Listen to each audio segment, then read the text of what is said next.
It was just a regular school day, and I was sorting out my locker when suddenly I heard hushed whispers and noticed that everyone else was staring at something. Okay, so turns out it wasn't a something, but a someone, as this pretty girl strutted down the corridor like it was a runway or something. Ugh.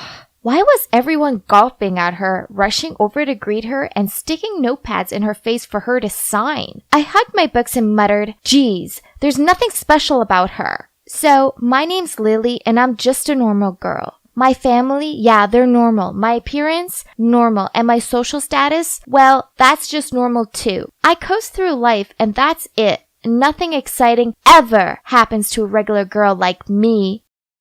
Oh, how I long to be the perfect looking girls on Instagram. They're so flawless in their clear skin, stylish clothes, and glossy hair. But those girls were different. They were from different worlds. Oh well, at least I still had my books, my bestie Sarah, and my cute boyfriend Brian. But this all changed when Stacy rocked up at school with her perfect looks and her "I'm so sweet and friendly" routine. Yeah, right. So, what if she had a prettyish face and a bit part in some TV show? Underneath the fake shine, she was clearly not all that. I walked into English class to see her sitting at the desk next to mine. Ugh, great. I couldn't even get to my seat because everyone else was surrounding her, asking her dumb questions such as, "What shampoo do you use?" and "Do you get snack breaks when you film your show?" Geez, give me a break instead. Then, when I finally managed to sit down, she smiled at me and in this sickly sweet voice said, "Hi, I hope it's okay I sit here. I'm Stacy." Yeah, sure. I forced a smile back, but on the inside, my anger was boiling over. Who did this girl think she was? So what if she was beautiful? I bet she only cared about her looks and never bothered studying. Yeah, everyone else would soon realize what a failure she was. Then, one time during recess, Stacy, the living Barbie doll, suggested we start a yearbook, and now everyone's treating her like she's achieved world peace or something. Ugh! You know the worst part of it? I've been saying we should start a yearbook for years, but no one listened to me. And guess who received so many welcome cards and love notes that they fell out of her locker and obstructed the hallway? Yup, Stacy. Gosh! It's been like weeks already. When will these stop? I hated how she thanked everyone and blushed and ugh. I needed to be around a sane person who didn't think the sun shone out of her. She was everywhere. It made me sick. But thank God for lunchtime. It became the only peaceful time of the day for me, when I could hang out with Sarah and not have to worry about Stacy. But what was this? What was that Barbie doll doing sitting at our table and talking to my best friend? I walked over there and placed my tray down next to Sarah. "Oh, hi, Lily. Stacy just said the funniest thing." "Great," I muttered under my breath. Lunch was an ordeal. Sarah ignored me and kept on asking Stacy dumb questions like, "Is your co-star Kyle as handsome in real life?" And "How do you style printed skirts with a colored tee?" Yawn! Later that day, due to a paint spillage in art, I was 5 minutes late out. Sarah had agreed to drive me home, but I went out to the parking lot. Her car wasn't there. Then I checked my phone and saw that she'd messaged me. "Where are you? I can't wait anymore. I'll leave first with Stacy. See you tomorrow, X."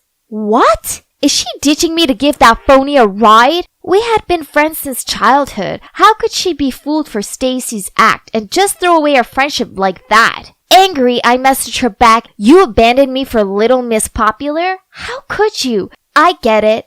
New one in, old one out. Well, thanks a lot." My phone buzzed with her reply. "Lily, you know it isn't like that. You live up the road from school while Stacy lives much further away and she needed to get back in time to get ready for her filming schedule." Madder than ever, I quickly typed out my reply. "Whatever. It's too bad you'll always be a nobody in her eyes and she's just using you for a free ride." Then I chucked my phone onto my bed. I'd had enough.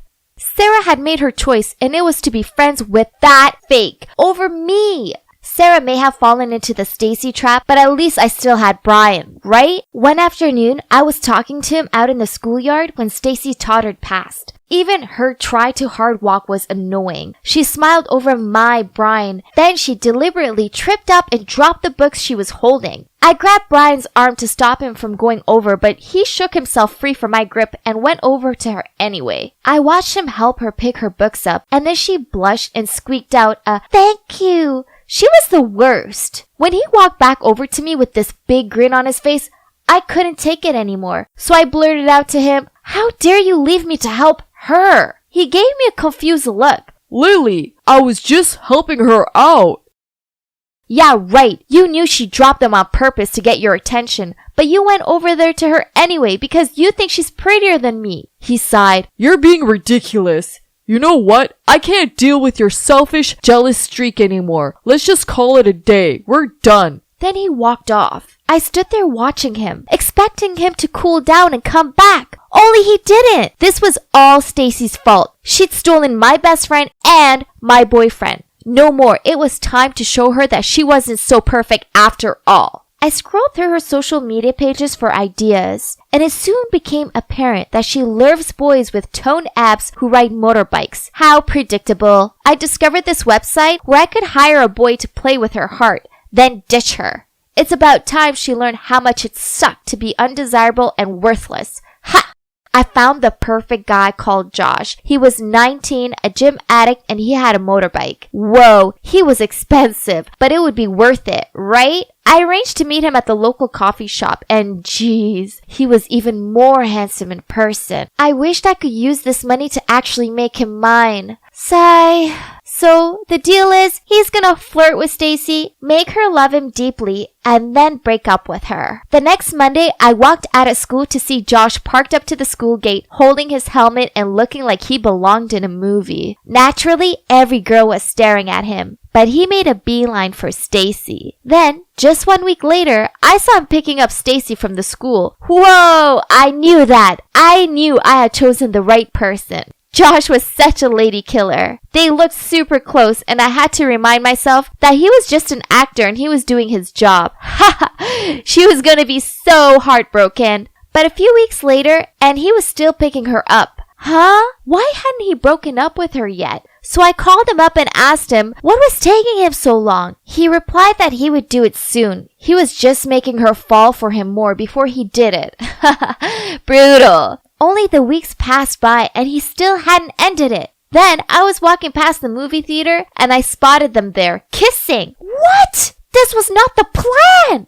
Furious, I had arranged to meet him the next day at the coffee shop. He walked over and couldn't even meet my eye as he said, "I'm sorry. I can't do this anymore. I will refund you as soon as I can." Why? Have you fallen in love with her or something? I said jokingly. There was a long silence. Then he looked down at the table and muttered out, "Yeah, I have." Why was I the only one on the planet who saw how fake she was? Thanks to her siren ways, I lost my best friend, my boyfriend, and now my savings. This was it. I needed to confront her. The next day at school, I tried finding her, but she was nowhere to be found. Then, as I passed through the school garden, I saw her sitting there. Gotcha! It's time to tell her exactly what I thought of her. I stormed over to her and opened my mouth to speak, but why was she crying? When she saw me, she managed to smile and said, "Oh, hi Lily. Is there a chance you could help me?" I stared at her with disbelief. Did she think I was under her spell and would do her bidding? But then I saw what she was crying about. In her hands was her English essay with a big F on it. So I replied, why me? "You're so smart. You answer all the questions in class correctly. I don't want to be judged on my bad grades. That's why I left my last school. The other kids call me a brainless beauty. I moved here for a fresh start, and now I'm still failing." Okay, so in that moment, I realized that there were things I was good at. My grades were good, and I was pretty great at remembering facts. I'd just been so blinded by jealousy that I lost focus on these things and only saw what I didn't have. None of this was Stacy's fault. She never actually done anything bad to me. I'd made it all up in my head because I was jealous of her. So I sat down next to her and said, "No one's gonna call you that because I'll help you study." "You will?" She gave me a hopeful smile and I nodded. "Thank you so much," she flung her arms around me.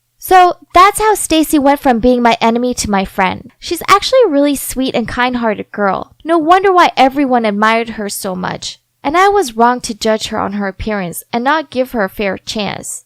She's still with Josh and she doesn't know that I hired him to break her heart. But hey, she now has a hunky boyfriend who adores her, so that could be considered compensation, right? Brian and I are still over, but thinking about it, maybe this was for the best. I know I overreacted, but he gave me up so easily, and well, I want to find a guy who won't do that. As for Sarah, I went around to her house with a bag full of her favorite candy, and I apologized for being a jealous jerk. Luckily for me, she forgave me. Now, Sarah, Stacy, and I have become good friends. Sarah and I both help Stacy with her studies, and she gives us fashion tips. And you know what? I've come to realize that I'm pretty after all. I just needed to discover my spark. So finally, I learned that no one's perfect. Perfection is just an illusion. The most important thing is that we feel happy with what we own and never stop improving ourselves. So just be you and let everyone else concentrate on being them.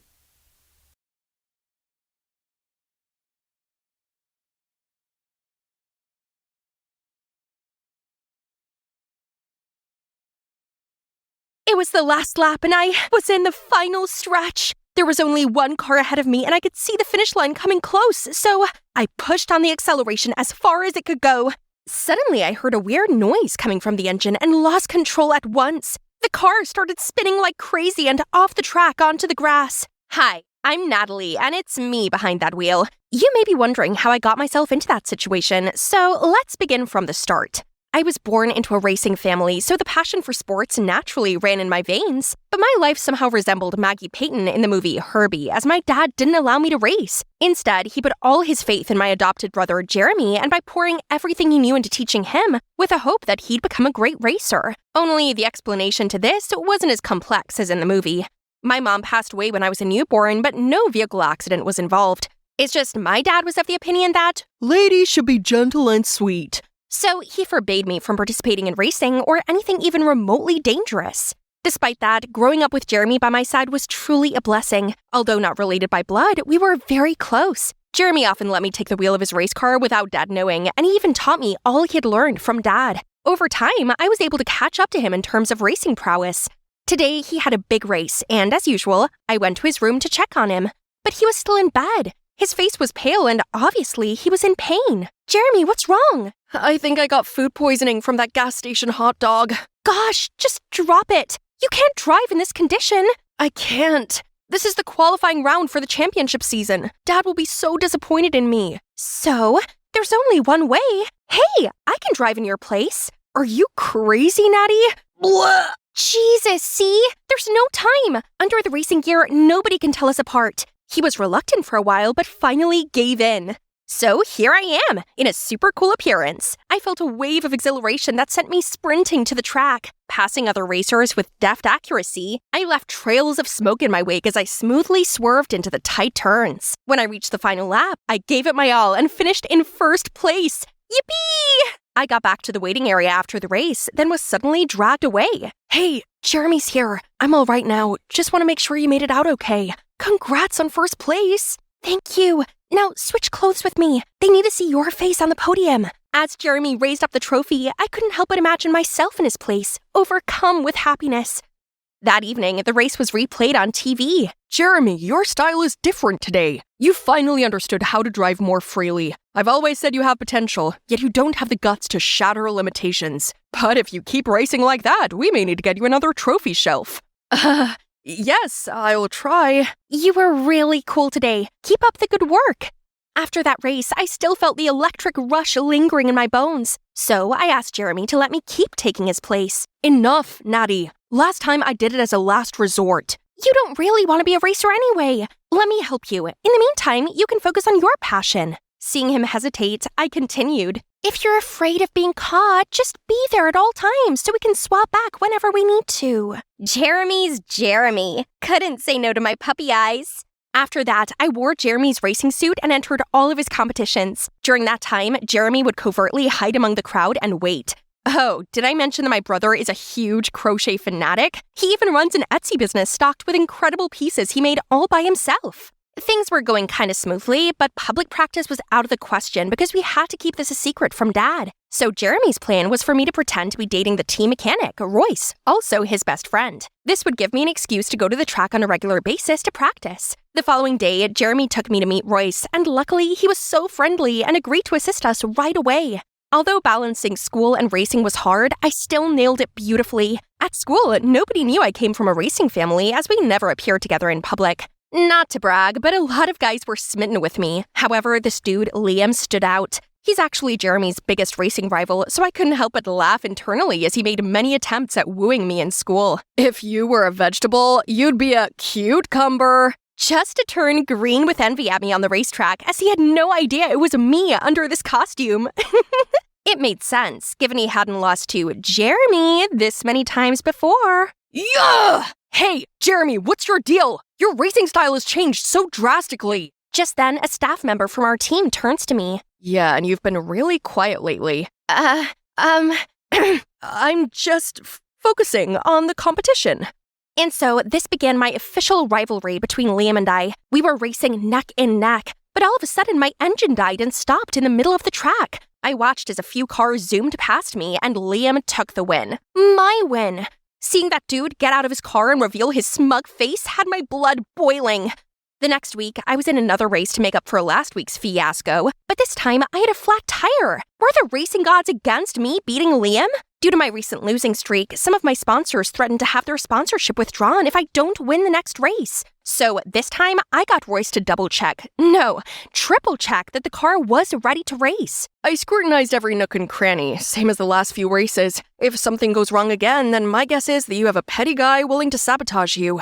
My next race was going well, but on the last lap, as I reached a tight turn, I pressed on the brake and my car was not slowing down. Time seemed to slow as the wall rushed closer. My palms clenched the steering wheel. It was a dance of split-second decisions and instinct, but I managed to swerve, the tire screeching in protest as I narrowly avoided disaster. Close shave. I looked over to the finish line and saw that Liam had once again secured first place. He was definitely behind this. So I quickly got changed and barged into Liam's waiting room to confront him. Oh, my angel! What are you doing in this fiery battlefield? It's you who played tricks on me, my brother, right? Spit it out! Your brother? Who? Jeremy Wilson? You sabotaged someone else's car too, or what? What are you talking about? Drop the act. You're the one who benefits the most if my brother loses. Recently, his car kept breaking down. This can't be a coincidence. It just seems like luck is on my side. See, the girl I like also happens to come from a famous racing family. We're a match made in heaven. How can you be so casual about this? Don't you know how dangerous it is to drive with broken brakes? If not for my driving skills, I would have been injured. Wait, your driving skills? Were you the one driving the car? I mean, my brother. Oh my god, it's you! I knew something's off lately. Watch your tongue.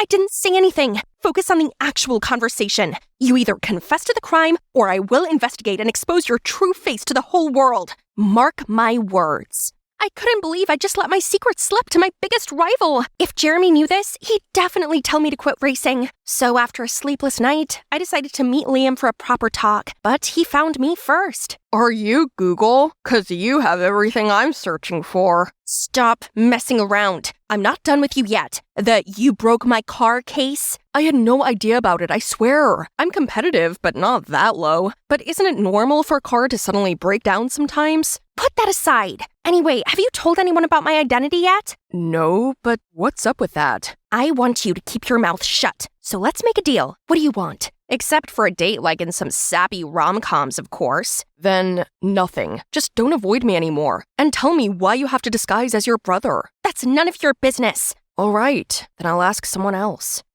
Fine. Just promise you won't tell anyone. Then I told Liam everything. And since that day, he had officially become my shadow, no matter at school or on the track. I need to complain to Spotify for not naming you this week's hottest single. Oh wow, they really look cute together. Even though they're competitors, love always wins. And that's how we accidentally became a gay couple in the racing scene. At first, I found Liam very annoying, but soon I realized his great passion for racing matched my own, and his insights into the racing world were unexpectedly captivating. I found myself opening up to Liam, sharing my thoughts and feelings with ease, and somehow felt happy around him. But the mystery around my broken car hadn't unfolded, so I couldn't let my guard down. And here comes the last qualifying match before the championships. My dad was also here today to motivate everyone. I was so nervous, yet still had to act lovey-dovey with Royce in front of Dad. Obviously, Liam wasn't happy about that. He kept coming in between us, even though he knew we were just pretending. Natalie, focus! I couldn't stand to keep my secret any longer, so I gotta carry the day to prove myself, then reveal the truth to him and race under my own identity. I turned on the engine's full power and felt its huge force as I raced. My helmet fought the wind, and the air surge was like a thrilling symphony. It was the last lap, and I was in the final stretch. There was only one car ahead of me, Liam's car, and I could see the finish line coming close. So I pushed on the acceleration as far as it could go. As I raced past him, I was both precise and fast. My heart pounded in my chest, and I could feel an adrenaline rush through my body. Suddenly, a strange sound came from my car, and I lost control at once. The car started spinning like crazy and off the track onto the grass. I was dizzy, but lucky enough, not a scratch. As I came to, the first person I saw was Liam? He dropped everything just to check that I was okay. He took me to my pit stop, where my teammates rushed over to support. Suddenly, my dad appeared. I was panicking, and I didn't know where to go or hide when... Natalie, no need to hide anymore. I already know. How? That doesn't matter. Look at you. What a mess. I just wanted to prove to you that I can do it. This is my passion. Why do you always stop me? Your passion? You mean falling off the track? You just ignored all the times I'd won first place. You're a terrible, selfish, evil father who has no love for your children and always forces others to do this, do that. People don't respect you because they want to. Everyone only listens to you because they're afraid of you, just like me and Jeremy. Just then, Dad slapped me hard across the cheek. I stumbled back and fell onto Liam. It was you, wasn't it? I'm sorry. I just couldn't watch you get yourself in danger anymore. Meeting you is my entire life's greatest regret. Before anyone could see me cry, I ran away. I have nothing left. No one understands me. No one. I lay there in my room, consumed by a cloud of gloom after Dad's week-long grounding. Suddenly, a pebble knocked at my window. It was Liam. He was trying to throw a rope up to me. After a moment of hesitation, I finally climbed down. I'm sorry I went behind your back. I didn't know your dad would go that far. I care about you and just want you to be safe. But now I realize the way to do that is to find the true culprit who vandalized your car. Liam's apology felt really sincere. Look at him. I couldn't stay mad forever. The last time you raced, you never left your car's side. The pre-checks are where we need to look into. Are you sure you can fully trust this Royce guy? He's my brother's best friend. Why would he sabotage me? You're just being subjective. Suddenly, a memory resurfaced in me. Last week, I saw Royce lingering around the car for longer than the usual inspection. He told me that I need a new head gasket or else I wouldn't be able to accelerate without blowing the engine. Now, when I think of it, it seems kind of fishy.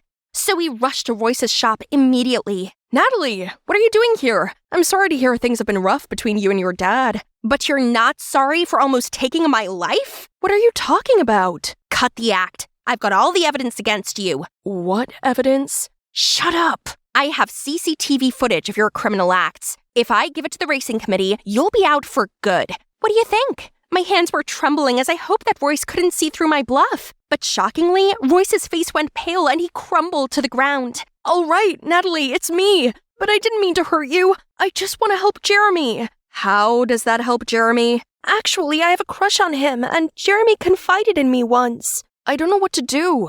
I love Natalie very much, but I always feel self-conscious in front of her. I'm just an adopted child. Becoming a racer is all that my dad wishes for me. If I stop racing, he won't love me anymore. Meanwhile, Natalie's far better than me from the beginning. If Dad finds out I'm such a loser, he will disown me. Jeremy, my poor brother. I just wanted to scare you into not racing. Everything I did to your car was carefully deliberated beforehand so that you wouldn't get hurt. I'm sorry. I'll find a way to fix everything. I got home later that night, only to hear arguing from the living room. What you did to Natalie was unfair. You kept her from doing what she loves, just like me. I've never dared to admit this, but now Dad, racing isn't my passion. This is. What? But you find it too girly, right? Actually, I just race to please you. And only this simple thing makes me happy. Unable to stand by, I interjected, revealing how Jeremy was living in so much fear among his own family. They were shocked for a moment. Then Dad said, Jeremy, it's all my fault to put so much pressure on you and make you feel like you weren't loved enough. You're always my son, no matter if you choose racing or not. And Natalie, I'm sorry for hitting you. The pain on your cheek may have gone, but still lingers in my hand. I just didn't want to risk losing you. I never told you this, but when your mother was pregnant with you, she got sick, and I could have lost both of you when she went into labor. Ever since that day, I swore to keep you safe, alive, and healthy. Dad, I love you, but I love racing too. I hope that I can count on your support on the track. Then I revealed that Royce was the one who sabotaged my car. They were both shocked and furious, especially Jeremy. But after being told the full story, they decided to forgive Royce as he showed his remorse by confessing his crime and was temporarily suspended. We had not seen him since then. True compassion lies not only in caring for someone, but also in caring for them in the right way. Misguided intentions can unintentionally sow the seeds of unintended consequences. Finally, I could officially join the race using my own name. Dad came to see me today as well. He seemed quite concerned, but encouraged me anyway. Suddenly, Liam approached me. If I win this time, fair and square, would you go on a date with me? You have no chance to win, but a date? You earned it. Hi there, I'm Anita, a science pro and robotics prodigy. I've won countless trophies, including one for making a talking replica of Baby 8. But it's my crush's heart that I can't win. Tom has just refused to accompany me to the last middle school dance. But who cares? I've got my bestie Barb. It'll still be fun. We can go together. We arrived at the dance to find that everyone had dates, except for us. Well, this is a little awkward. Move. This is a dance floor, grannies. Either you dance or get out. Bet this is the first party you've ever got to attend. As if Tom would go out with such a loser. Yeah, you should try asking your robots out instead. As they walked off laughing, I felt so disheartened. Barb told me not to listen to them, but their words niggled away at me. I realized if I didn't change, then I'd waste the rest of my teen years by being a loser that got left out of all the fun. I needed to reinvent myself now before it was too late. Over the summer break, I thought it over and realized that there was only one way forward. I should flip the script, where nobody knew who I was. And this is the perfect occasion for that. High school! I purposely chose a school that's across the city. It's a bit inconvenient, but that's how to be sure I'd not run into anyone from my local middle school. Of course, except for Barb. She's going there with me also. Hey, recognize me? I'm still Anita. Like my new look? I've had a style update, ditched my glasses and all the uncool geeky stuff. Ooh, let's surprise my bestie. Anita? Whoa, talk about a Captain Marvel transformation. Gee, thanks. This hair color is so in season right now. Hang on, you look just like Chelsea. Oh, do I? How funny. You sound like her too. Okay, so Chelsea was this popular girl from middle school. Yeah, I may have spent all summer studying her. Alright, I actually mirrored her style and mannerisms. I'm just learning to better myself. This isn't any different from using humans as models when programming a robot. Besides, it's not like Chelsea's here to mind. Speaking of robots, how's your Baby 8? No, that's my past. We'll never be cool and get boyfriends if our peers think we're nerds. Come with me after school, I'll give you a makeover too. It's okay, Anita. I don't mind being a nerd. But if this makes you happy, then you have my full support. My sweet, naive Barb has no idea how incredible being cool would be. They're the cool kids here, aka celebrities. They're so dazzling and popular. And oh my god, who's that? He's so dreamy. So I confidently strutted over to introduce myself to the whole group when... Luckily, no one seemed to notice my fall, or they just didn't care. Anyways, this was only my first day here. I had loads of time to fit in with the celebrities, and then catch that hottie, who supposedly named Eric's attention. At first, the popular girls didn't notice me, but then a few days in, Lou, the celebrity's leader, had a lipstick emergency and I sprung to her rescue. See? I told you, this burgundy shade really pops against your cool undertone. Ruby Woo? That's so 2015, Ashley. You can put that away. And easy peasy, I became part of the group. They invited me to their parties, shopping trips, and spa days. It's like entering a completely new world, an extra shiny one. I got to sit with them at lunch where they Ubered low-calorie food. Normally, I had the same as them, but today my mom packed me a special sandwich with the moist maker, just like Ross's from Friends. Sorry guys, but Anita doesn't share food! Are you seriously going to drink that? You can practically see the fat and lactose swirling in it. Gross. Oh, okay. Looks like the moist maker would have to wait. I looked around and saw Barb sharing her mom's amazeballs mac and cheese with her new geeky friends. I've not spoken to Barb properly in weeks. We kept trying to reschedule as I had manicures with Lou, Haley's party, and all these other after-school shopping trips, which kept getting so expensive. Aren't you gonna buy that? You haven't bought anything. That's because I only wear tailor-made clothes made of Egyptian cotton or at least silk linen. Okay. In that case, you can be our assistant. Make sure you wear a cute cardigan tomorrow for our OOTD Instagram post. Ashley has made a list of the available colors. That's why I had to use all of my allowance on this cardigan. But it's fine. That's just how popular cliques had to be. And it's so nice of them to let me hang around. I proudly strutted alongside the celebs, looking just like one of them. Other students gawped at us, and it sure felt good. But suddenly this dizzy spell came over me. I started shaking and feeling cold. Then, pitch black. I woke up in the infirmary to Barb's worried face. Oh good, you're awake. It's no surprise you passed out. You aren't eating enough. What? I'm eating just fine. Besides, skinny is chic. I'm not arguing with you. You're lucky your head didn't hit the floor thanks to Eric. Eric saved me? He must have caught me like in a romantic movie. This diet is amazing. I wouldn't have been in Eric's arms without it. Later, I tried to thank him, but he put his headphones on and walked off. And I never saw him at any of the celebs' parties or anything. A hot guy like him is probably hanging out with an even cooler clique and interested in even more popular girls. I need to try harder. But my geeky side wasn't going to stay suppressed. One time, this guy slated Spider-Man 2099, my favorite character ever. Dude doesn't understand how the multiverse works, and his suit sucks. Are you kidding me? As if you know how it works. His suit incorporates Parker tech and has stealth features and exploding spider saucers.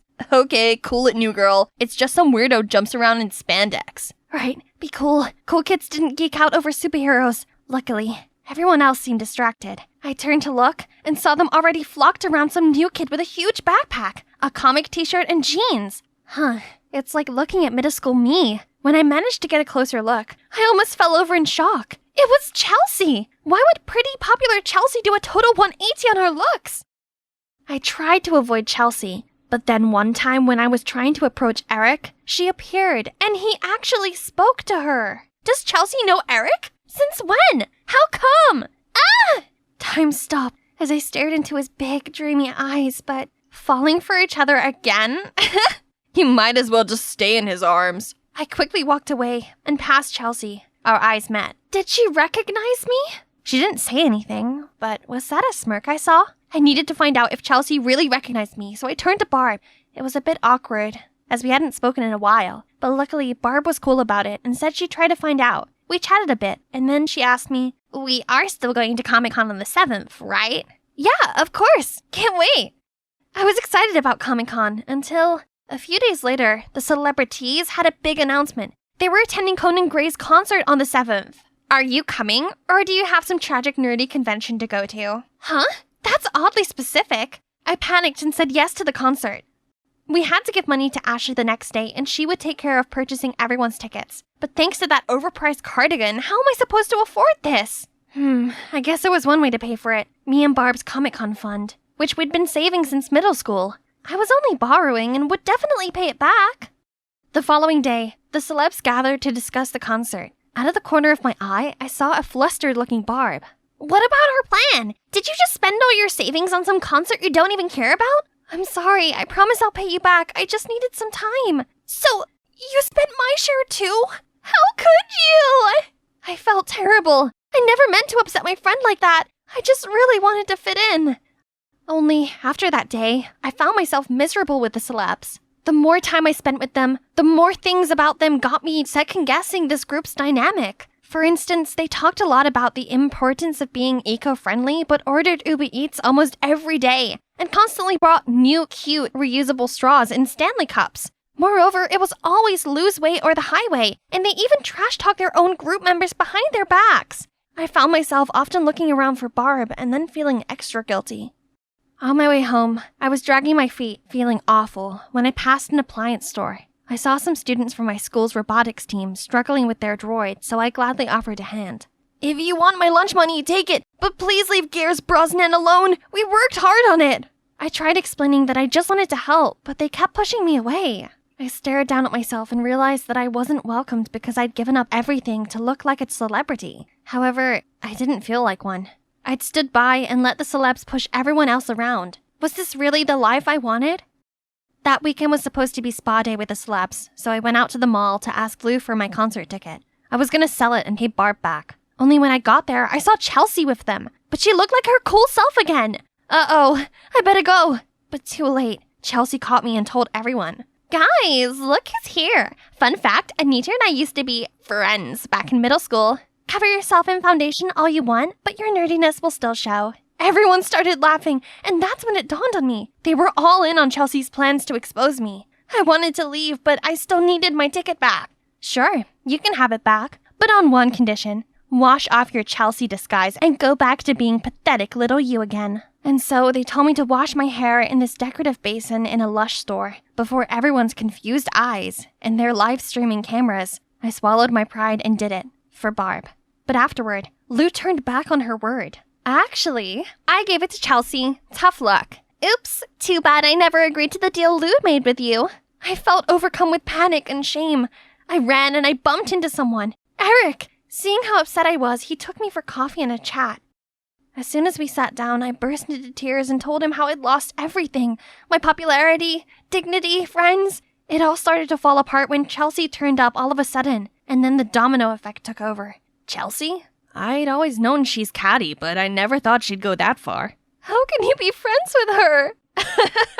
What? No, it's not what you think. You still don't recognize me? What do you mean recognize? Then he revealed that he was from my middle school. I was shooketh.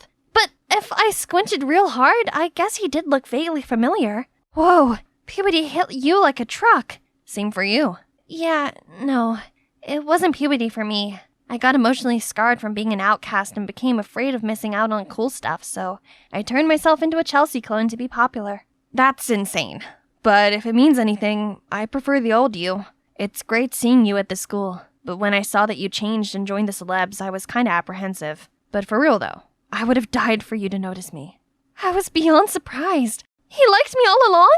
Suddenly, Chelsea jumped in. Why has it always been her? I changed myself to look like her. Didn't you say you liked nerdy girls? So why not me? Say what? Chelsea liked Eric? So she really copied my look. And for that reason? I'm sorry, Chelsea, but it's my feelings. I can't believe you rejected me twice for this little nerd, and she doesn't even look like herself anymore. Chelsea, it's never been about looks. It's about who she is. In the midst of it, I finally understood something.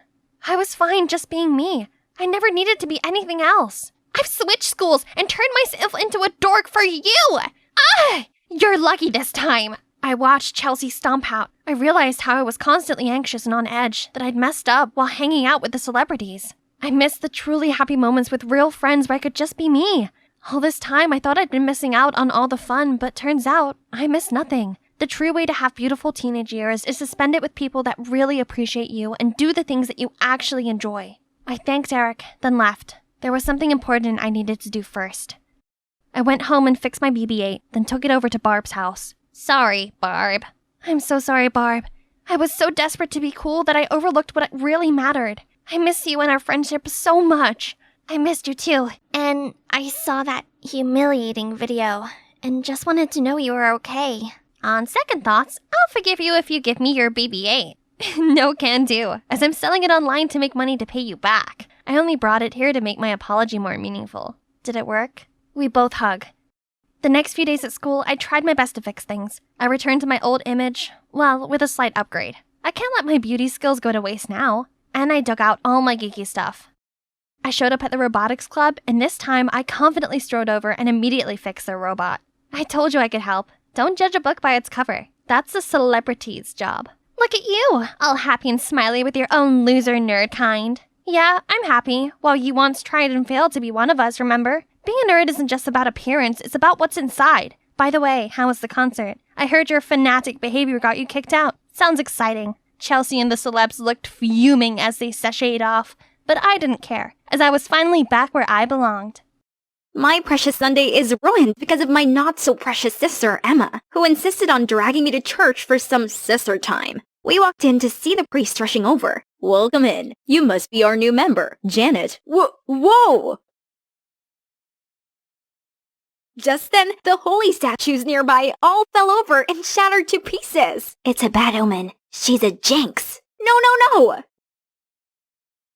You devil! Get out of here! Yep, that's me. You're probably wondering how I ended up in this situation. Hi, my name's Janet. If you think I'm a jinx too, you're seriously wrong, because animators, rewind that last scene. Pause it right there, and... see that? That's my sister, Emma. And fast forward a bit more. Pan over, please. There. That right there is the ringmaster behind my so-called bad luck. You must be wondering why I hadn't exposed Emma that day. It's because everyone is fooled by her naive Cinderella look and never believed how a living angel could do such mischievous deeds. But the truth is, she's the devil. She did everything to make me look like a walking disaster everywhere I go. But who am I, huh? That night, to get back at Emma, I hid under the bed till she was sound asleep, wrapped my icy cold hands around her ankles, jumped out from under the bed, and boo! Emma screamed through the roof, and our parents walked into the room worried just to see me laughing hysterically. Right then, the police on patrol also barged in, thinking something real wrong went on in our house. We ended up spending the night trying to explain to them nothing happened, and they finally left. Do you know how many sleepless nights we've had just because of you girls' petty fights? That's it. I'm signing you both up to join a community farm from tomorrow. What? But Dad, I can't live amongst animals and dirt. For once, I agree with Emma. There's no way I'm going there. You're not going back till you learn to live with each other. Living with Emma 24/7? I'd much rather be the jinx now. So the next morning, Mom and Dad drove us to the farm to live off the land and bond together. But look at this tranquility and picturesque scenery. Maybe coming here wasn't such a bad idea after all. Suddenly, a loud, obnoxious track started playing from inside my suitcase, startling the animals, and they went rogue. Stop the music! But my suitcase was locked. I caught Emma smirking, pressing her phone, and the music suddenly stopped. Once everything was under control, the farmers gave me looks of disapproval. Just when I thought things couldn't be any worse, a trailer nearby slipped off and began to roll downhill, heading straight for an oblivious farmer. Emma immediately swooped in and pushed herself and the farmer out of harm's way just in the nick of time. Richard, are you okay? Oh, yes, thanks to this young lady. You saved my life. What a good luck charm you are. That trailer has been sitting there for ages without any problems. Why did it suddenly break just now? Oh, it's my sister. She has this reputation for bringing bad luck wherever she goes. I apologize on her behalf. No. Don't listen to her. She's evil. That's not something you should say to your sister. Look at her. What an angel. Emma immediately activated her manipulating power. Aww. Come on. We got the nicest room for you. Hey, what about me? The next morning, I was told to milk the cows while Emma didn't even have to lift a finger, just wandering around and pulling pranks on me. In a panic, a guy appeared and helped me out. What happened here? The hoses are all snipped off. I'm so sorry about that. It's my sister's stupid prank to get me to look like bad luck. Interesting. Oh well, we'll hand milk the cows until we get them replaced. Hand milk? That'd take forever. Emma's gonna have to pay. Hey, no need for that. I'll give you a hand. I'm Kai, by the way. He gave the brightest smile, and I instantly felt better. I'm Janet. Thanks for helping me, but which buttons do I push to get milk? Kai cracked up, and I felt like the dumbest thing in the world. I'm sorry, but that was so cute. Okay, you don't push any buttons. You squeeze it, like this. Just then, Sylvia walked by and saw us. Well. Who makes you smile like that, Kai? Janet, you are really something, huh? As she left, I felt my heart racing and saw Kai blushing also. Whew, it sure feels hot like summertime.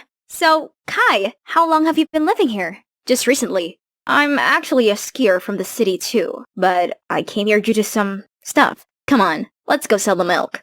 Kai and I then made our way to the bustling market. Surprisingly, customers were eager to get their hands on our milk.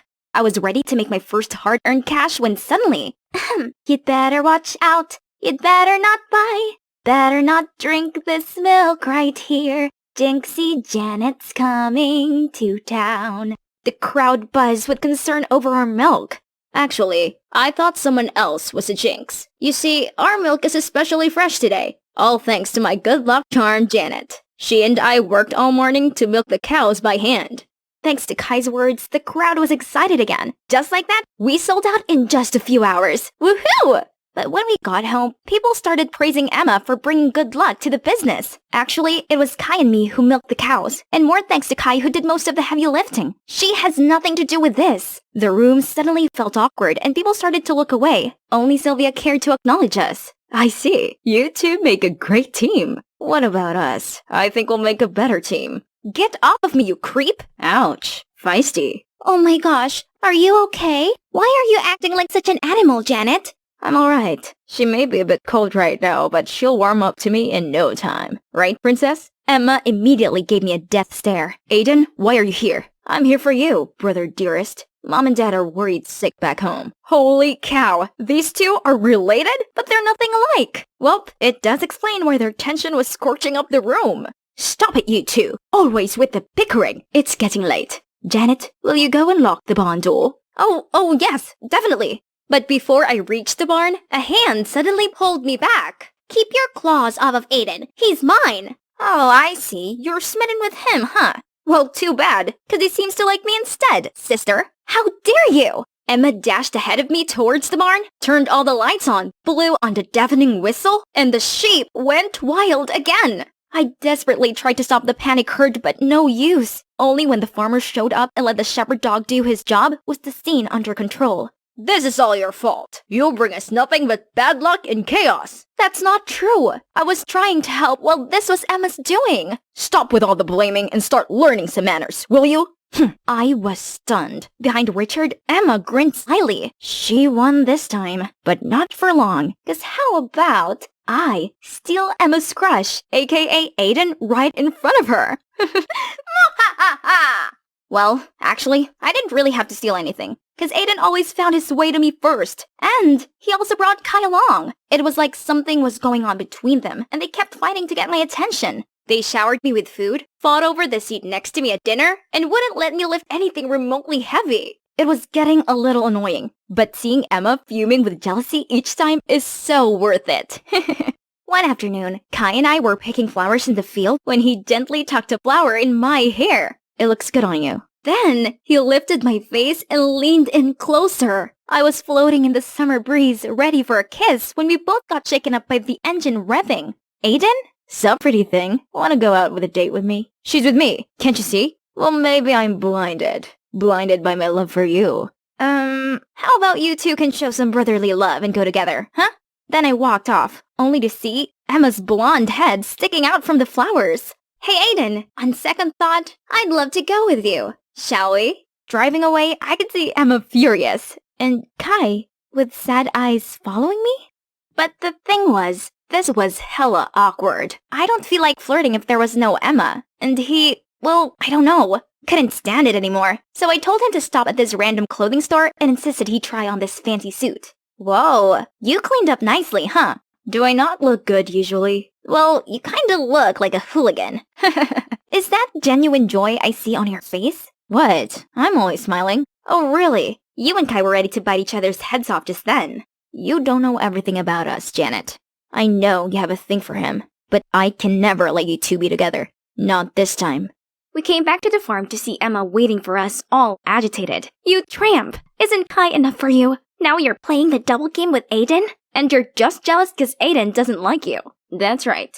I only have eyes for Janet. She and Kai were never together. So quit sticking your nose into our business. Emma couldn't utter a word. For the first time, she seemed so vulnerable, then rushed away in tears. Look what you did, brother. Playing with both Emma's and Janet's hearts is a low blow. You're one to talk. Wasn't the thing with Tina your low blow? Tina? Tina who? Tina was your crush. I had nothing to do with her. It's about time you get over that. That's not what Tina said. She told me you flirted with her, and you abandoned her when she's falling for you. She lied, okay? She wanted to use you against me, and never once reciprocated her obsessive behaviors. I just want to leave everything behind and enjoy my life here, with her. So Aiden, please, just let us be. Too bad. She seems to like me instead.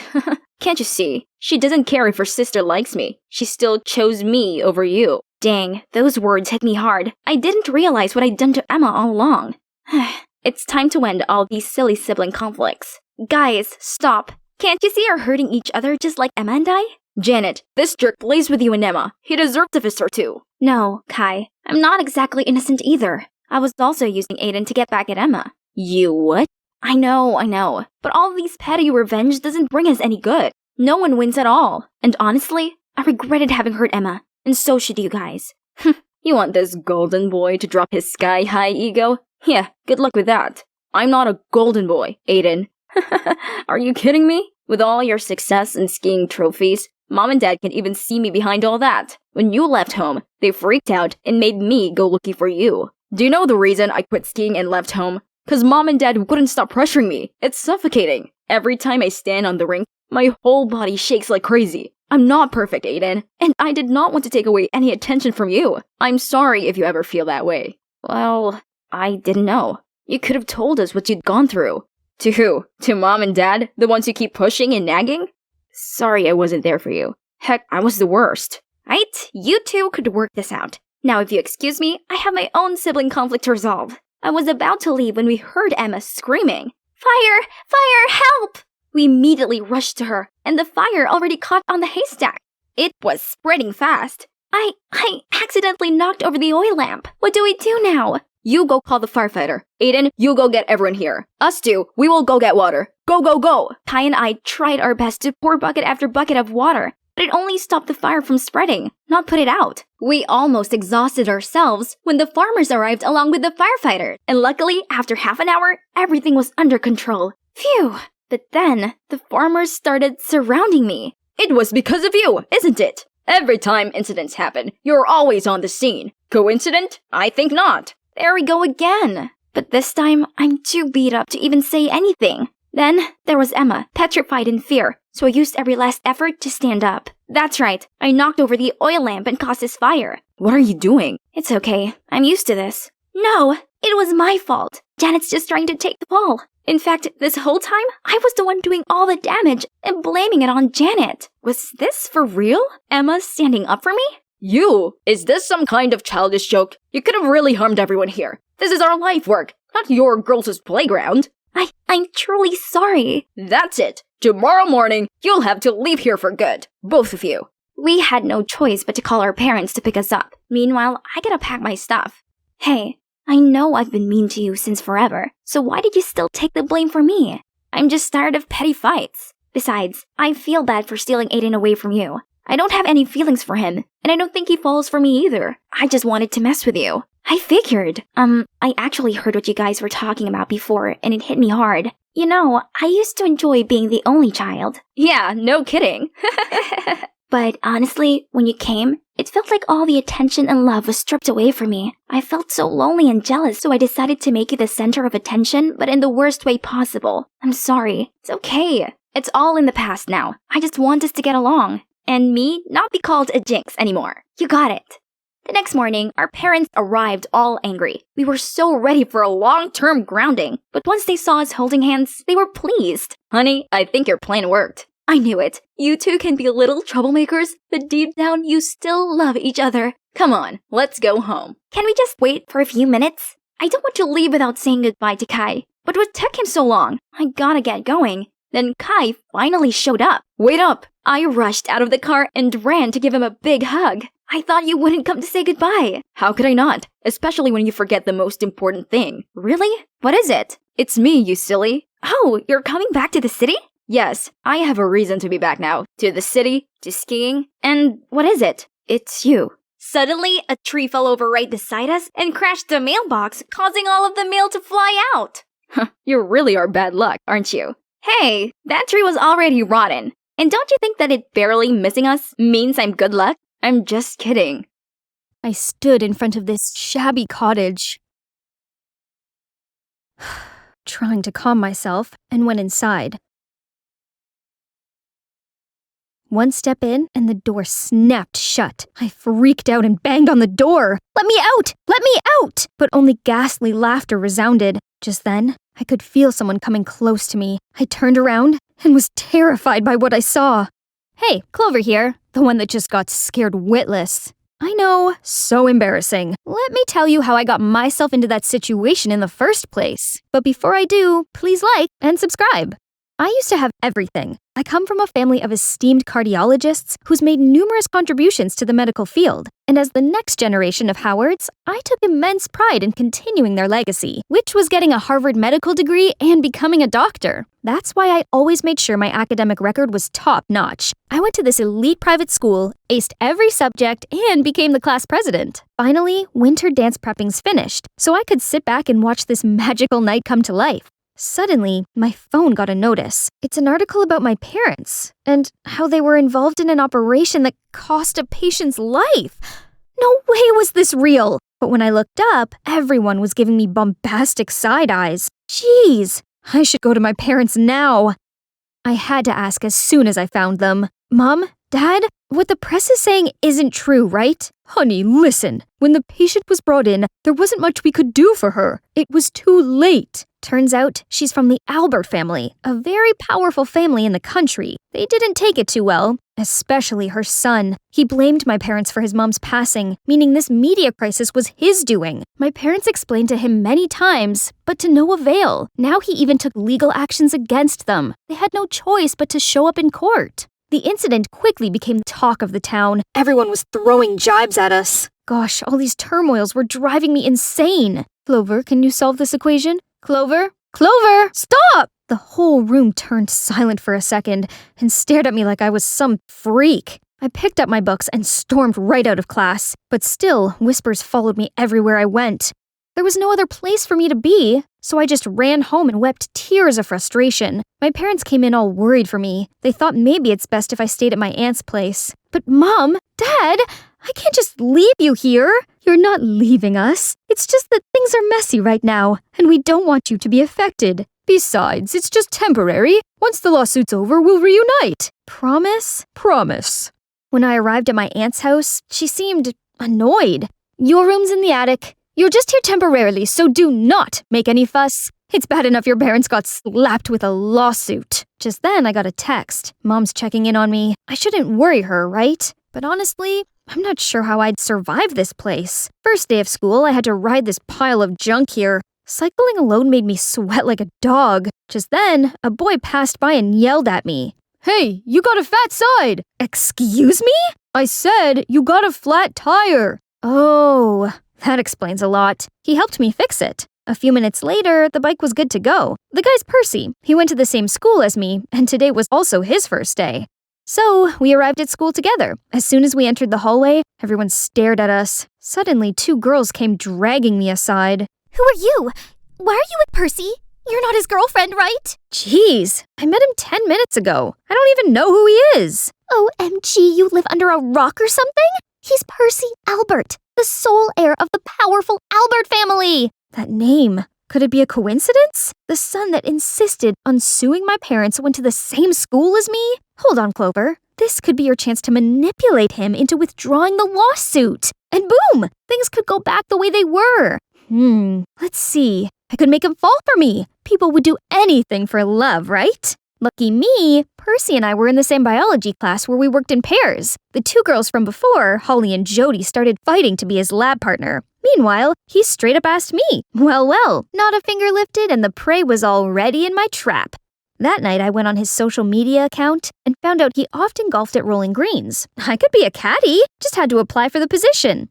I got accepted in no time and quickly got used to the job. Oh, and I just happened to go through Percy's golfing schedule and totally did not plan this chance encounter. I parked the golf cart ready to seduce my Ken doll, but somehow standing in front of me was Holly and Jody. What took you so long? Do you know how hot it gets? At least I still got a chance with him on the field. But as soon as these blondies caught sight of Percy, they flew towards him like moths to a flame. So I was left to carry these human-sized bags. Ew, she's stinking with sweat. Social distance, please. Stop, you're being mean. Clover, let me help you with that. Thanks. You came to my rescue again. No worries. Say, I didn't know you worked here. Yeah, I'm pretty good at golf. By the way, for your 50-yard shot, you might want to use this club. Center yourself and give it a good backswing. Percy took my advice and caught a strike. Already? Hey, how would you like to be my personal caddy? I don't know. Come on, help a guy out. Okay, on one condition. When the time's right, I'll use this card. When exactly? I'm so intrigued right now.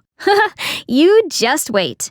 From then on, we always stick together golfing and hiding from Holly and Jody. Hey, are you free this Saturday? Since you helped me out and everything, I, want to repay you. Yes, my plan worked. I was so happy I could jump up and scream. But that only happened inside my head. I still gotta play it cool. Only if it's a date. Saturday came and we took a trolley downtown to watch the streets in the fall. Look at how pretty the golden leaves are. We then stopped at this carnival, and I gotta admit, Percy seemed genuinely sweet. He protected me from the rushing crowd, held my hand when I was petrified on the Ferris wheel. His caring gestures had my heart racing a bit, and also wondered, how could this guy resent my parents that much? As the last ray of sunlight disappeared, the carnival lit up, and Percy's eyes suddenly looked so dreamy. Snap out of it, Clover! You're supposed to make him fall for you, not the other way around. The ride ended, and I immediately went to get some refreshments to calm myself down. But holy cow, I couldn't find my wallet anywhere. What do I do? Excuse me, I'll pay for her. How much is it? Thank you so much. I owe you big time. No worries. Please, at least give me your contact. I'll pay you back. Is that your way of asking me out? No, well, if your boyfriend doesn't mind, give me your hand. Meet me at Caribou's coffee shop, 8 a.m. Sunday. Your treat. After the date, I was sure Percy had feelings for me. I just needed to make him say it. Then I spotted Dumb and Dumber sneaking around my locker. They're trying to fake a note from Percy to me. Tell her to meet Percy at the haunted house in the woods. Then we'll trap her inside. Lame pranks. But I suppose I can go along with them and get Percy all worked up. Nice. And of course, gotta let Percy know where I was heading. I know this was a stupid prank, but the eerie vibe still gave me the creep. I stood in front of this shabby cottage, trying to calm myself, and went inside. One step in, and the door snapped shut. I freaked out, banged on the door. Let me out! Let me out! But no use. Only the sound of ghastly laughter resounded. Just then, I could sense someone coming closer to me. I turned around, so terrified. Blood drained from my face. Oh my ghost! Stop shrieking, stupid child. I'm not a ghost yet. He's a real person? Clover, don't worry. It's just my grandpa. Grandpa? What's your grandpa doing here?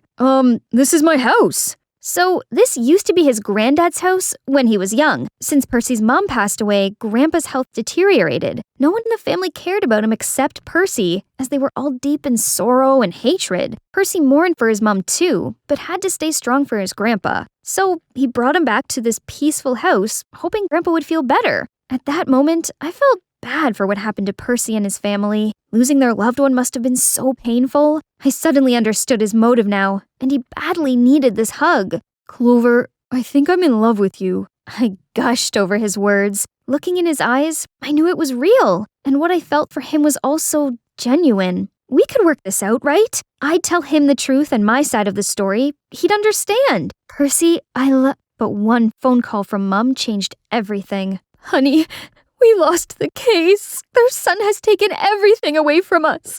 Our property, our legacy. Your dad was so distressed, he almost had a heart attack.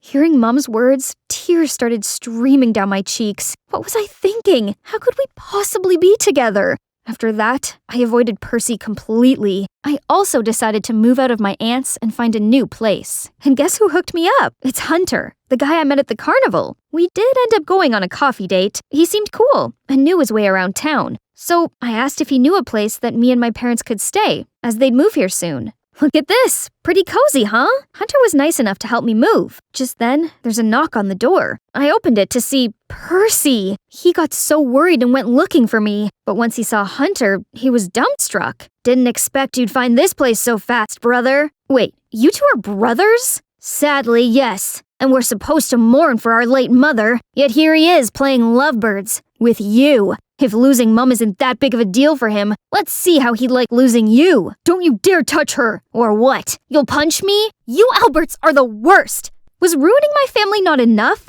What are you talking about? I'm Clover Howard. My parents were the doctors who tried to save your mom, but got punished for that. I was so stupid to think I could convince you to drop the lawsuit. My family's in shambles now. Happy? I didn't know. Get out! Never come near me again! Percy had to haul off with a regretful look.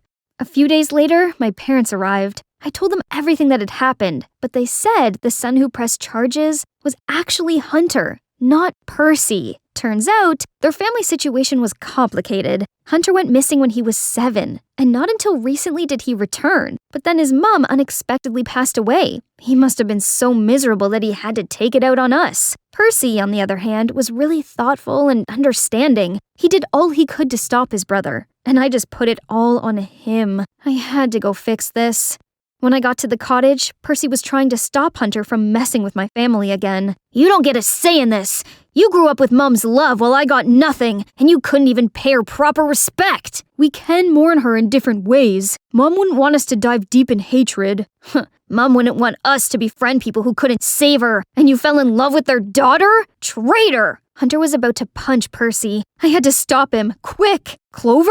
You should leave now. No, I came here to apologize to you. We gotta work things out. Then let's have a little chit-chat, shall we? I was so close to having a taste of Hunter's fist when Percy came between us and took the full blow. We both ended up on the floor, and when we looked up, their grandpa was already there and witnessed everything. Percy, Hunter, stop fighting! His breath suddenly fell short. His knees were trembling. I immediately called my parents for help, but Hunter snatched my wrist. What are you doing? Call your parents here to mock us? No, I'm just trying to help. He then was on the phone with their family doctor, but she couldn't come because there was a storm blocking all roads. Please, can't you see Grandpa's in pain? You shut it. I'd never get help from those lousy doctors again. Hunter, I'm sorry for what happened. I really am, but don't let your hatred endanger your granddad. I could see Hunter's conflict, but with every second passed, their grandpa became pale. His breath got weaker. He needed to decide now.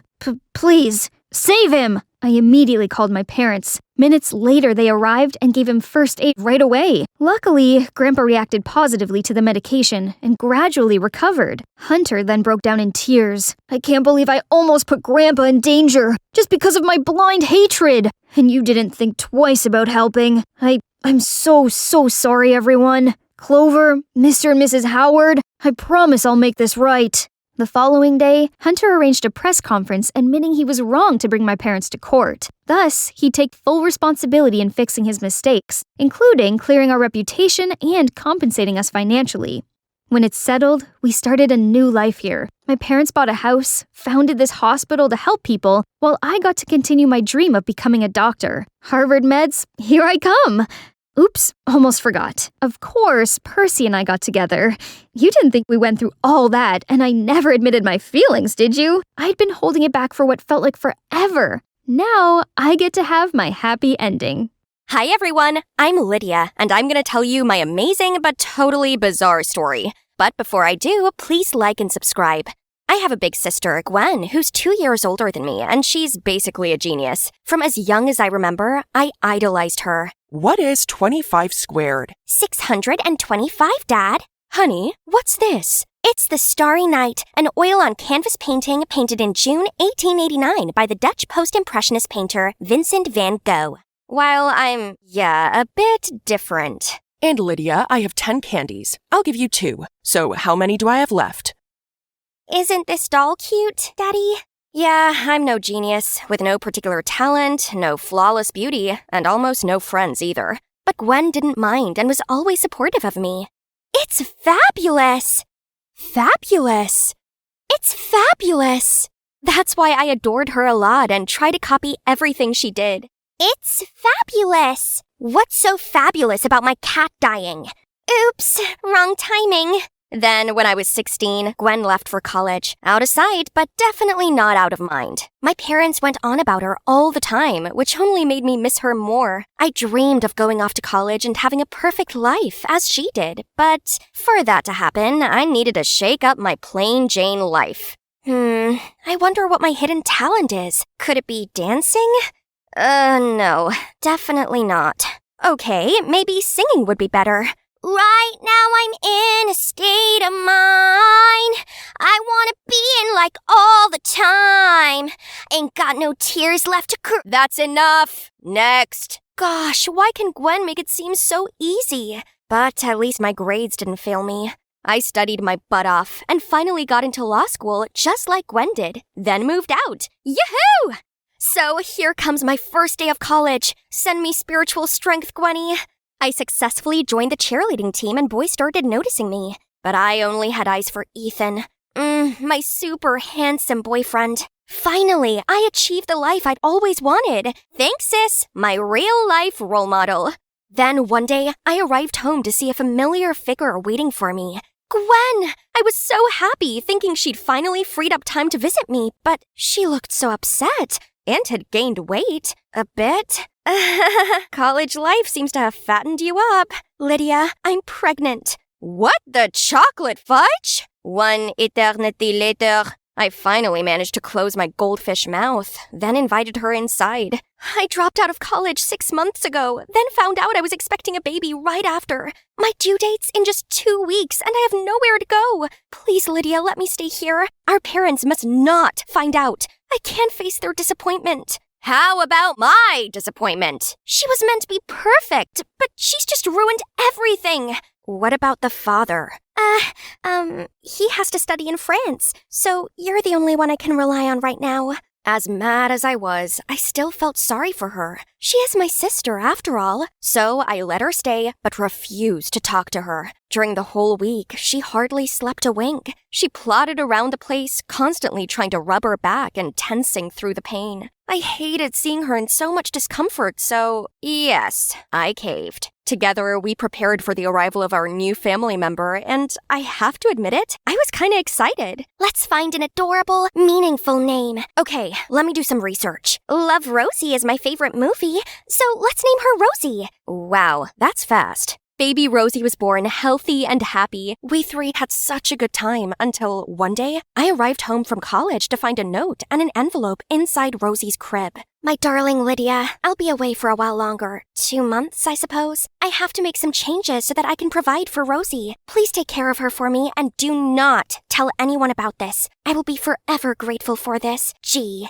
OMG! How could she do this to me? I still have college, my friends, Ethan, and now a niece? But when I turned to see Rosie smiling at me with those big, round, sparkling eyes, suddenly my heart melted. I can do this. Rosie, looks like it's just the two of us now. Mommy will be back soon, so please make things easy, won't you? She absolutely did not. Sometimes I wondered if Rosie was real or an AI program because every night at 3 a.m. sharp, she would cry her lungs out. And if her milk was a little colder than 98.6, she'd spit it all out. Not to mention, I have to come up with 1,000 ridiculous ways to keep her entertained. And my house was always filled with the smell of stinky diapers. But other than that, Rosie was very sweet. I can't bring myself to get angry at her. I had no other option but to take online lessons instead of going to class. One time, I forgot to turn off the mic, and suddenly, Rosie farted so loudly that the entire class immediately flocked around to look. Another time, I was so exhausted from staying up all night that I felt my eyelids drooping. Then, Lydia! Yes, dear, milk is coming! I don't think milk works for you, but an F will. Oh no. Despite my constant apologizing, I still ended up with poor results. This semester, I'd already failed 2 classes and been kicked out of the cheerleading team. You think that is the worst part? Think again. On a super lucky day, I was at Walmart, overwhelmed with dozens of diaper brands when I saw none other than Ethan. There's nowhere to hide, Lydia. You're doomed. Oh, hi, Ethan. Didn't expect to see you here. Sorry, recently I'm a bit busy. Do I know you? Huh? I'm Lydia, your girlfriend? What? It's really you? You ghosted me for the past few weeks. Jeez. Did you even take a shower? And what's that thing? Want to trap me with a baby?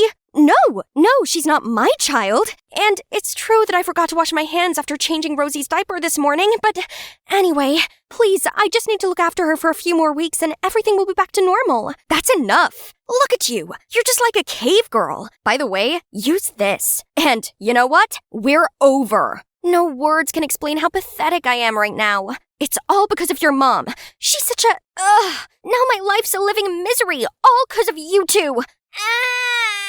Shh. I'm sorry, Rosie, I didn't mean it. None of this is your fault. 2 months is almost up. When your mom's back, things will be okay again.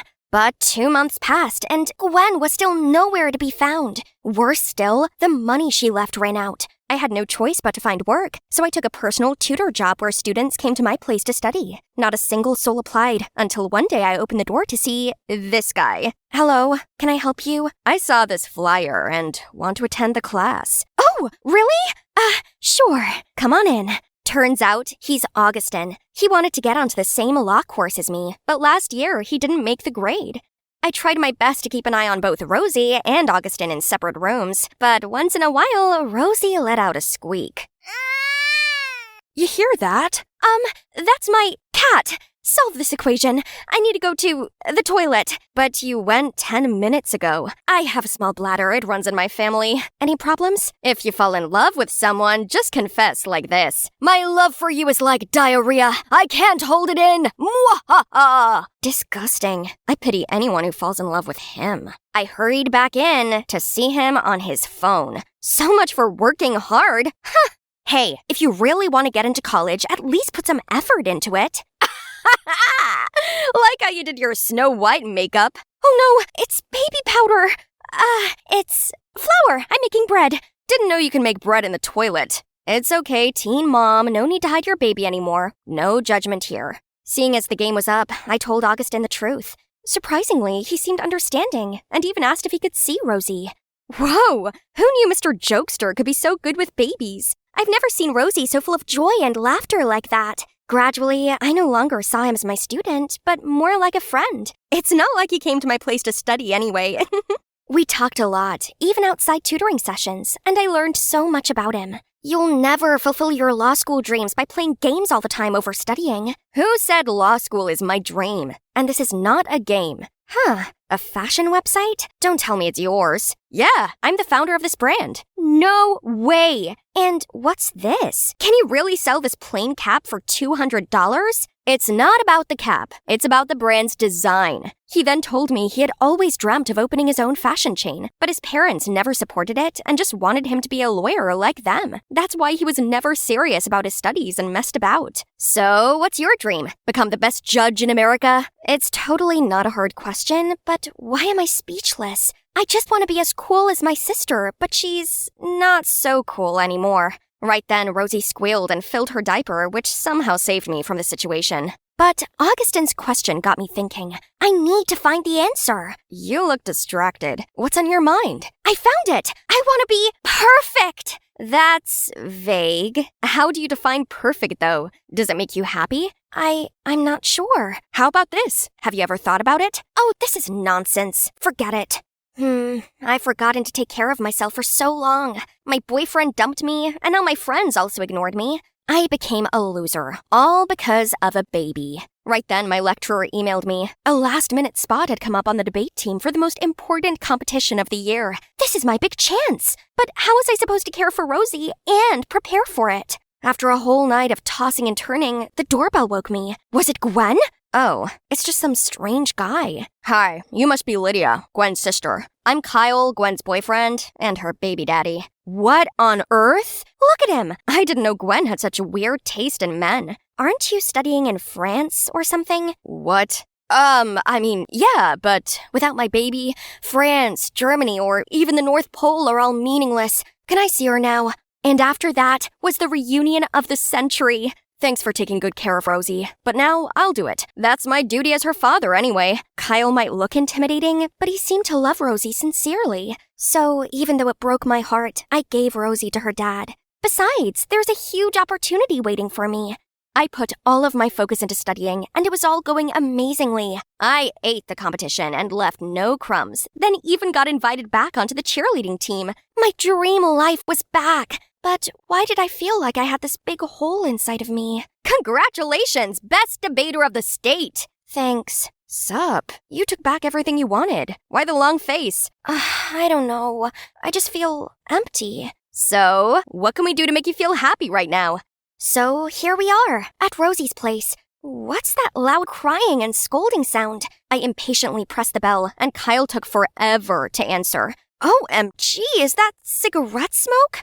And look at the house! It's a huge mess! What are you doing to Rosie? That's it. Give her back to me. You have no right to take her away from me. The only one who can raise Rosie with me is her mother. So tell Gwen to come back to me. What? You didn't talk to Gwen about this? Last warning. Tell Gwen to come here and ask to be my girlfriend again. Then I'll consider giving her the baby back. Excuse me, it's father-daughter time now. I fell on my knees like all my strength was drawn away. It's all my fault. I handed Rosie to him. Calm down, Lydia. Let's try contacting your sister first. I called Gwen a million times, but no surprise, she didn't pick up. So I shot her a message about the current situation and asked her to show up ASAP. Me and Augustin waited outside Kyle's house for ages, and right when we were about to give up, Gwen finally appeared. We banged on the door, but that jerk Kyle refused to let us in. Oh, you finally showed up. If you want the brat back that badly, then it'll cost you, let's say, $5,000. What a lowlife! Gwen was inconsolable, and Augustin kept trying to kick the door down. Success! We were about to storm in, but then spotted Kyle running off with Rosie and jumped onto his motorbike. Call 911. We've got this. He led me over to his bike, and I clung on for dear life as we chased after Kyle. He was going so fast, and I thought we were going to lose him. Then suddenly, Augustin took a sharp turn up a narrow alley. What are you doing? He went the other way. Trust me, and hold on tight. We whizzed back onto the main road and managed to cut Kyle off at the town square. He tried leaving the baby there and running off, but the cops caught up just in time, and he was arrested. I'm so sorry. I shouldn't have left like that. I put you all in such terrible danger. All I wanted was to make things right. Gwen, it's okay. We're all okay. After that, we all went back to her dorm. Turns out she's now a journalism freshman. And I cannot believe my eyes. How could she live in a place like this? Why are you... My life wasn't full of roses at all. The perfect image that I built up was all fake, and it completely wore me out. But this is real. It's what truly makes me happy, so please understand. I didn't know that, but I'm glad you found your dream. You'll always be my coolest sister. And with a holding hand, Gwen found the strength to tell our parents everything. They weren't angry at all, and even felt sorry for her carrying all that burden alone. Turns out it was Gwen who put all the pressure on herself. Mom and Dad even suggested that Gwen move back with them, so they could help her take care of Rosie. Finally, everything was sorted out, except I realized law was not my passion after all. Now, which path should I take? Suddenly, Augustin came to me with a wrinkled piece of paper. How about you start with this? Gosh, you still keep it? Let's say I'll give it a try. Hi, it's me again, and today is the grand opening of my baby clothes store. All the clothes here are my own designs. Adorable, right? And my marketing and branding expert, aka my soulmate, is this guy. Oh, of course, my family was also here. Mom. Wow, Rosie had just spoken her first word. Let's take a picture to capture this memorable moment. 3, 2, 1. Oh no, sweetie! Hey guys, I'm Vanessa, and I want to tell you about my first love. So, do you all remember your first love? Yes, right? I mean, come on. How could you ever forget that first time butterflies in the tummy feeling, hand holding, and that kiss? In the heat of first love, it's easy to believe this will last forever and be a true fairy tale. Only so many first loves lead to a messy breakups that turn into a nightmare. My first love was with a boy named Julian, but you'll have to stick around to find out if our love story was a fairy tale dream or a fairy tale doom. Julian and I started off as friends, best friends. He lived across the street from me, and our families were close. We hung out all the time, so much so that our parents teased that we'd get married one day. At the time, I thought, no way, but we were just kids back then. Then, when I was about 10, I started to look at him differently. He was so cute and sweet, and I thought about him all the time. He liked me too, right? I mean, He bought me my favorite candy, let me play video games with him, and stuck up for me when these boys from school teased me. And then when I was 15, Julian and I were at our favorite spot. It was a really big old tree in the middle of the park. We went there loads and would lean against the tree trunk, do our homework, listen to music with one headphone, read books, basically anything relaxing. That's when he told me the shocking news. His dad had a new job in Germany, and they were moving there. What? How could this be? I was so surprised, I started crying. I expected him to comfort me, but instead he took out a pocket knife and started to carve on the tree. When he finished, he said, "Ta-da! How does it look?" He'd carve J Heart V in it. Oh gosh, he loved me too. I felt myself turn bright red and didn't want him to see me like that. So looking downward, I went to punch his arm but punched his face by mistake. Oops. Julian held his face and yelled, "Vanessa, what was that for?" "I'm sorry, I didn't mean to. Julian, I feel the same," I told him. We both started laughing, then we pinky promised each other that we would keep in touch. He took my hand and told me, "Ness, I'll come back for you, I promise." Then he leaned in and kissed me. And wow, it was truly magical. And then he left. The first few weeks without him were the hardest. I didn't really have any other friends, and I was so bored and lonely. I lived for my video calls with Julian. They were the only thing keeping me going. Telling him stuff that happened at school, such as how my math teacher wore the same hideous floral dress all week, made me feel like he was still there. Things went on like that for a while. It slowly became a habit for us to have a video chat at least twice a week. But then a couple of days after my 16th birthday, things changed. It was a normal Sunday morning and I woke up and went to wash my face. Ah! There were red spots all over my cheeks. I screamed so loudly that I woke everybody up. Even my neighbors had to run over and ask what the scream was about. My parents took me to the hospital and I was diagnosed with a disease called lupus. For all of you who don't know what it is, it's a skin disease that causes rashes or sores. In my case, it was all over my cheeks, the same as what my grandma had. Worst of all, there was no cure. The doctors could only improve the way my skin looked, prevent scarring, and help me feel better overall. This couldn't be happening. Why me? When we got home, I ran right upstairs to my room and stared into the mirror. I'd gone from pretty to ugly in the space of a day. It wasn't fair. And then suddenly my phone rang. It was Julian. Oh no, in all the drama, I'd forgotten about our planned video call. I couldn't let him see me like this. I was so exhausted with all this lupus stuff that I couldn't think of a solution. So I just turned my phone off. I texted him the next day that I was busy so I couldn't FaceTime with him.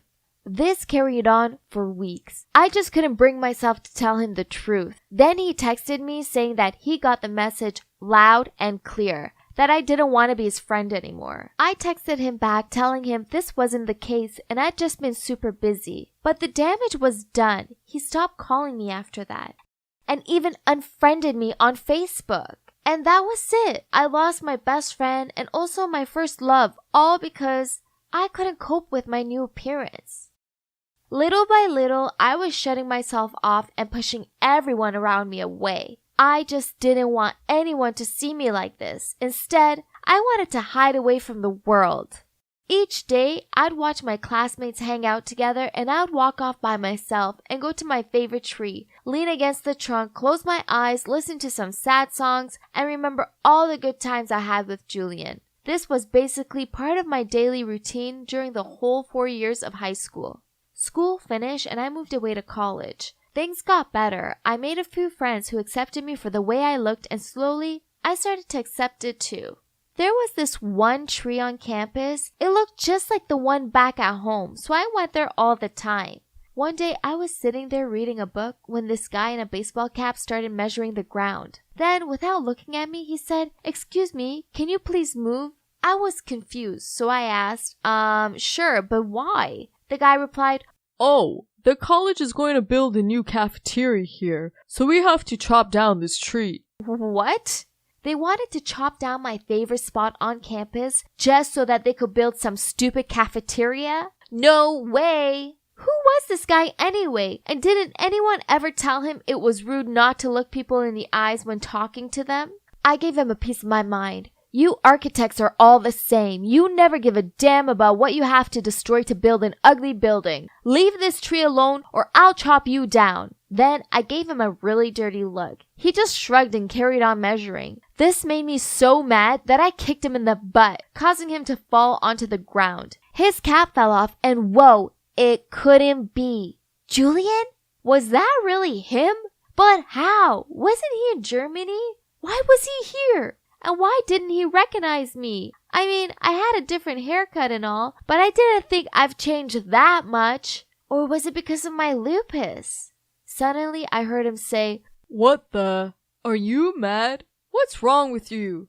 Oh gosh, I'd totally forgotten that he was still lying on the ground. I mumbled out a sorry and immediately rushed back to my dorm.